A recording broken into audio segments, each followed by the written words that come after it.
Dicen que la tierra guarda secretos, pero en los Andes existe un silencio que pesa más que cualquier montaña. No es un silencio común.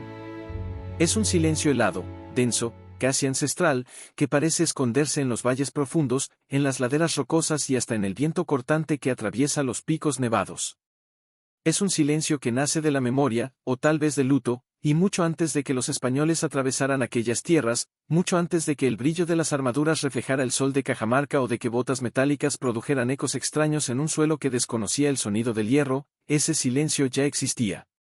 Los más ancianos decían que era el silencio de Inti, el dios Sol, cuando desviaba su mirada de la tierra de los hombres. Otros creían que era Pachamama, la madre tierra, guardando dentro de sí el dolor de un imperio que comenzaba a romperse. Y algunos sacerdotes murmuraban, con voz baja y casi temerosa, que Viracocha, el creador, permanecía distante, observando con ojos tristes, como si esperara que los propios incas resolvieran una ruptura que era más espiritual que política. Porque, cuando el imperio inca cayó, su caída no fue consecuencia directa del choque con un ejército extranjero, como muchos creen. En realidad, fue el resultado de una herida profunda, abierta no por espadas enemigas, sino por las propias manos del imperio. Una herida que sangraba desde hacía mucho tiempo, una fractura interna que corroía todo desde dentro, silenciosamente. Esa herida encontró su expresión más visible en el conflicto entre los hermanos Huáscar y Atahualpa. Lo que ocurrió entre ellos no fue solo una tragedia familiar ni una disputa común entre príncipes ambiciosos. Fue el momento exacto en que una civilización brillante, compleja, organizada, monumental en su ingeniería y refinada en su espiritualidad se partió como un vaso de cerámica fina que cae sobre el suelo frío de piedra. Los cronistas españoles registraron versiones moldeadas por intereses, justificativas religiosas e interpretaciones europeas. Sus palabras, aunque valiosas en muchos aspectos, cargan sombras y omisiones. Hasta hoy los historiadores se preguntan cuánto de esa historia fue verdad y cuánto fue moldeado por la necesidad de narrar una conquista que debía ser justificada ante los ojos de Europa. Pero antes del caos, antes de la guerra, antes de la llegada de los extranjeros, el Tahuantinsuyo parecía indestructible. Durante el reinado de Huayna Cápac, el imperio vivió un periodo sólido, casi perfecto. Parecía que Inti brillaba más fuerte sobre el reino, y que Pachamama ofrecía cosechas generosas sin exigir demasiado a cambio. Huayna Cápac era visto como un gobernante marcado por los dioses. Los sacerdotes afirmaban que llevaba el brillo del sol en los ojos, y que su autoridad provenía no solo de su sangre real, sino de una conexión cósmica, una especie de mandato divino que lo convertía casi en un intermediario entre los dioses y los hombres. Bajo su mando, las fronteras se expandieron con disciplina y estrategia. Los caminos fueron reforzados para conectar los rincones más distantes del imperio. Las rebeliones fueron silenciadas no solo por la fuerza, sino también por la diplomacia. Pueblos enteros pasaron a formar parte del gran cuerpo del Tahuantinsuyo. Él caminaba entre los generales como líder, pero entre el pueblo como heredero de Inti, y su figura simbolizaba estabilidad. Las ciudades surgían con una precisión casi divina. Las piedras, cortadas milimétricamente, parecían obedecer al comando silencioso de la tierra. Las murallas resistían terremotos como si Illapa, el dios del trueno, las mantuviera firmes con su martillo sagrado. La red de caminos, el Cuapacñán, era tan extensa, tan eficiente, que muchos decían que se trataba de las arterias del propio Viracocha, conectando el mundo ordenado por los dioses. Nada parecía capaz de amenazar aquel orden perfecto. Nada, excepto aquello que ningún dios parecía haber previsto. La primera ruptura vino de algo invisible. Una enfermedad que nadie comprendía. La viruela llegó mucho antes de que el primer caballo español pisara el suelo andino. Abrió camino por el continente, extendiéndose como un rayo. En poco tiempo, aldeas enteras sucumbieron. Lo que aterrorizaba al pueblo no era solo la muerte que se dispersaba, sino el silencio de los dioses ante ella. Los sacerdotes intentaron interpretar las señales. Algunos decían que era castigo de Illapa. Otros creían que era la respiración de Supay, el espíritu del mundo inferior. Había quienes afirmaban que era Inti cerrando los ojos temporalmente, negándose a contemplar a su propio pueblo en un momento de desequilibrio. En el norte, el propio Huayna Cápac enfermó. Los relatos dicen que, en la noche de su muerte, el sol tardó más en salir, como si el cielo hubiera registrado el presagio y lamentado junto al imperio. Pero el mayor problema no fue la muerte del emperador. Fue el ritual inconcluso. Al no nombrar oficialmente a su sucesor, el orden cósmico se rompió. Para los incas, eso no era solo una falla política, era una ruptura espiritual profunda. El puente entre el mundo humano y el divino se había fragmentado. Huáscar, en Cusco, creía que Inti lo había elegido. Desde joven, creció rodeado por sacerdotes, señales y ceremonias que reforzaban esa convicción. Sus ojos eran severos, su postura rígida.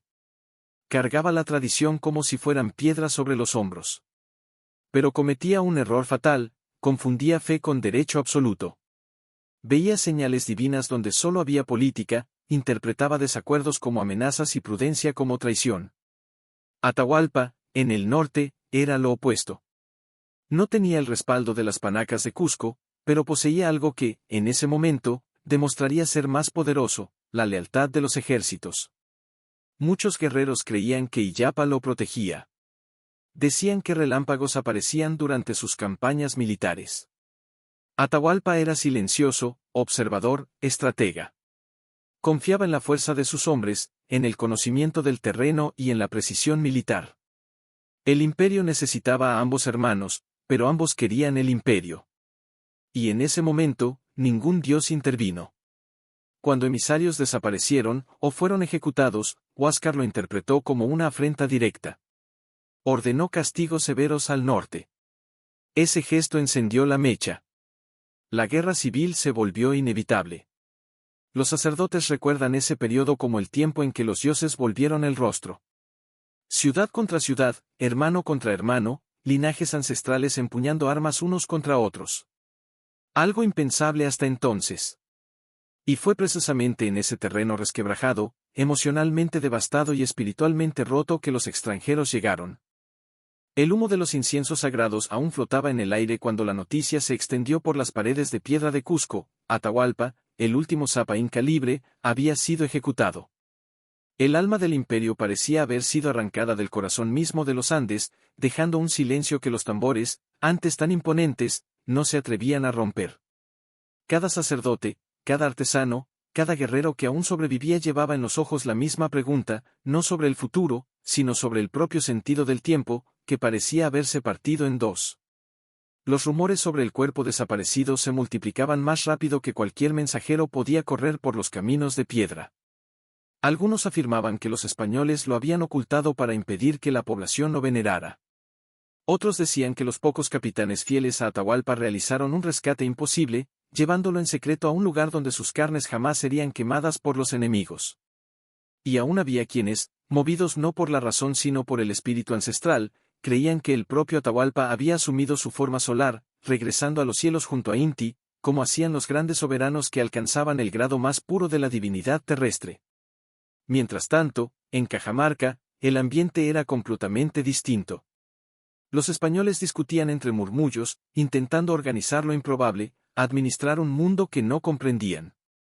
Para ellos, el oro no era símbolo de vida, luz y eternidad, sino moneda, riqueza acumulable, motivo de disputa entre hombres.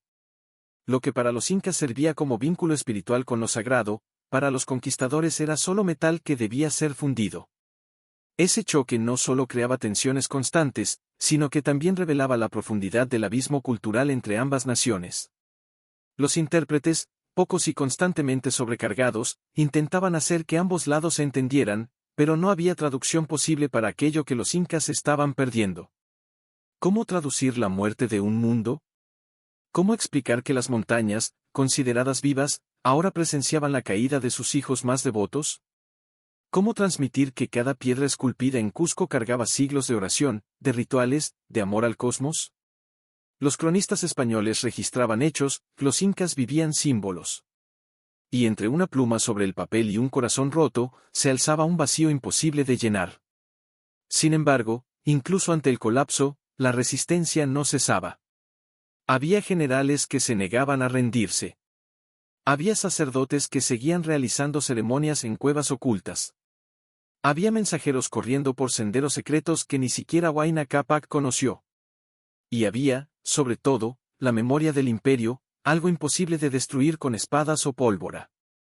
Porque el imperio inca no había sido solo una organización política, que era una visión del mundo, una red espiritual entrelazada en la geografía, una forma de existir basada en la reciprocidad, en el trabajo comunitario y en la certeza de que cada ser vivo poseía su propio soplo sagrado.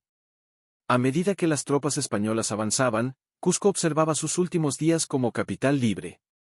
El oro de las paredes, antes usado para reflejar el brillo del sol durante ceremonias, fue arrancado como si fuera solo adorno. Pero, paradójicamente, cada pieza retirada parecía fortalecer algo invisible entre los habitantes, un sentimiento compartido de que incluso sin el oro, el sol seguía naciendo cada día, como siempre lo había hecho. La presencia de Inti jamás sería saqueada. Y en las montañas, comenzaron a surgir historias. Pequeñas aldeas afirmaban haber visto señales extrañas en el cielo, aves volaban en patrones inusuales, luces aparecían al amanecer en picos habitualmente silenciosos. Para muchos, estos eventos eran mensajes. El imperio podía haber caído, pero los dioses no, y donde hay dioses, hay continuidad. El eco de estas creencias recorrió todo el Tawantinsuyo. Pueblos que antes habían sido incorporados al imperio por los ejércitos de Pachacútec o Huayna Cápac ahora se unían por un motivo completamente diferente, no para expandir territorios, sino para mantener viva una identidad. Había miedo, había dolor, pero también una comprensión recién nacida. Resistir no significaba solo blandir armas, significaba mantener viva la memoria de los ancestros. Mientras tanto, en las mansiones improvisadas de los españoles, las disputas internas crecían. Hombres que antes luchaban lado a lado ahora se dividían por ambiciones. Algunos se preguntaban si habían ido demasiado lejos. Otros clamaban que todo había sido predestinado por su fe. Y otros aún sentían un malestar silencioso al mirar las montañas y darse cuenta de que, a pesar de todas sus conquistas, jamás serían realmente parte de aquella tierra que intentaban dominar. Y así, de manera lenta, casi imperceptible pero inevitable, nacía una nueva fase. Ya no era el imperio puro de los incas ni el dominio absoluto español, que era una fusión desgastada, tensa, espiritual y contradictoria. Una mezcla de resistencia y adaptación, de lucha y supervivencia, de muerte y renacimiento. Con cada luna que se alzaba sobre los Andes, la noticia de la caída de Atahualpa se mezclaba con el viento, viajando por quebradas, por valles estrechos, por aldeas que aún preservaban sus rituales ancestrales. Había luto, pero también inquietud, no la inquietud del miedo, sino la inquietud de un pueblo que presentía que algo aún no estaba completamente decidido. En las noches más silenciosas, los Yamparaes, Collas, Chachapoyas, Huancas y tantos otros pueblos que formaban el vasto tejido del Tawantinsuyo se reunían alrededor de fogatas que parecían pequeñas estrellas al pie de montañas colosales. Allí, ancianos narradores recordaban las hazañas de Pachacútec, el visionario que transformó un pequeño reino en un imperio que tocaba el Pacífico y abrazaba la selva. Recordaban también a Tupac Yupanqui, el navegante que desafió mares inhóspitos. Y recordaban, sobre todo, a Huayna Cápac, el último gran soberano que vio el imperio en su apogeo. Estas narraciones no se contaban solo para mantener la memoria, que eran un recordatorio silencioso de que, detrás de cada derrota, había siglos de grandeza, y que la grandeza no se apaga con una única tragedia. La muerte de Atahualpa podía haber herido al imperio, pero no al espíritu inmortal que corría por las venas de la cordillera. Mientras tanto, los españoles seguían su marcha hacia Cusco, guiados por intérpretes y por prisioneros obligados a revelar caminos secretos. Pero lo que encontraron a lo largo del recorrido fue algo que no esperaban, territorios demasiado vastos para ser controlados, tribus demasiado independientes para aceptar una nueva autoridad sin cuestionamiento. Incluso los pueblos que antes habían tenido conflictos con los incas comenzaron a percibir que lo que se acercaba era una amenaza mayor que las viejas rivalidades. El clima también parecía conspirar. Lluvias que no deberían caer descendían sobre campamentos españoles, arrastrando provisiones, apagando fogatas y llevándose consigo la sensación de seguridad. Los cronistas registraban esto como meros fenómenos naturales, pero los pueblos andinos veían señales. Para ellos, los apus, los espíritus de las montañas, estaban despiertos, observando atontamente el destino que se desplegaba ante sus ojos. Y, día tras día, una certeza silenciosa se extendía por las aldeas. Los dioses aún no habían dicho su última palabra. Cuando los conquistadores finalmente llegaron a Cusco, no encontraron solo una ciudad, que encontraron una capital que palpitaba historia. Encontraron palacios erigidos con piedras tan perfectamente encajadas que ni la hoja de un puñal podía pasar entre ellas. Encontraron calles donde el sol parecía danzar sobre patrones geométricos que contaban historias de linajes antiguos. Encontraron templos cuya energía parecía viva, como si cada pared hubiera sido alimentada por siglos de devoción. El Templo del Sol, el Coricancha, era el más impresionante. Incluso después de haber arrancado el oro que lo recubría, los españoles no lograron eliminar la sensación de que caminaban en territorio sagrado. Algunos decían sentir escalofríos, otros aseguraban escuchar ecos lejanos al recorrer sus corredores. No era superstición, que era la presencia de algo mayor que cualquier entendimiento europeo. Cusco, aún herida, seguía siendo el ombligo del mundo. Y un ombligo, por definición, es el centro que conecta todo lo que vive. Fue en este escenario donde surgieron las primeras semillas de una rebelión organizada. Hijos de nobles incas, entrenados desde pequeños en el arte de la diplomacia, empezaron a viajar en secreto por las montañas, llevando mensajes codificados a los jefes regionales. Hablaban de unión, de recuperación, de esperanza. Y hablaban también de la antigua profecía que decía que, cuando el mundo fuese puesto de cabeza, los justos se levantarían nuevamente. Manco Inca, hermano de Atahualpa y Huáscar, comenzó a darse cuenta de que tenía un papel mayor del que imaginaba. A los ojos de los españoles, era solo una pieza política útil para mantener el orden. Pero a los ojos del pueblo, se convertía cada vez más en la chispa capaz de reavivar el fuego apagado. Con el paso del tiempo, los españoles empezaron a notar comportamientos extraños, cargamentos de provisiones desaparecían misteriosamente, mensajeros se perdían, caminos antes confiables se volvían peligrosamente silenciosos. No era coincidencia, que era organización. En los valles más altos, guerreros entrenaban lejos de los ojos enemigos. Algunos esculpían lanzas, otros perfeccionaban la puntería con hondas tradicionales. Mujeres tejían bandas con símbolos que servían como códigos secretos, y sacerdotes consultaban los astros para determinar los días propicios para actuar. Era una resistencia espiritual y militar al mismo tiempo. Y todo eso sucedía sin que los españoles comprendieran que el imperio que creían destruido aún respiraba, tal vez herido, tal vez silencioso, pero vivo. Porque ningún imperio basado en la conexión con los dioses desaparece de la noche a la mañana. La fe no puede ser conquistada con espadas. Y el espíritu de los Andes es tan resiliente como las propias montañas, que se elevan durante milenios sin jamás inclinarse ante ninguna fuerza extranjera. Mientras la rebelión crecía en las sombras, una nueva percepción comenzaba a infiltrarse entre los más ancianos. Atahualpa había muerto, sí, pero su desaparición no era el final, era el inicio de un nuevo capítulo. Pero toda llama, por más intensa que sea, debe enfrentar el peso del tiempo, y hasta la rebelión de Manco Inca, que encendió el corazón de los Andes y llevó a los españoles al límite, empezó a sufrir con la realidad de un imperio cuyos hilos ya no estaban completamente entrelazados.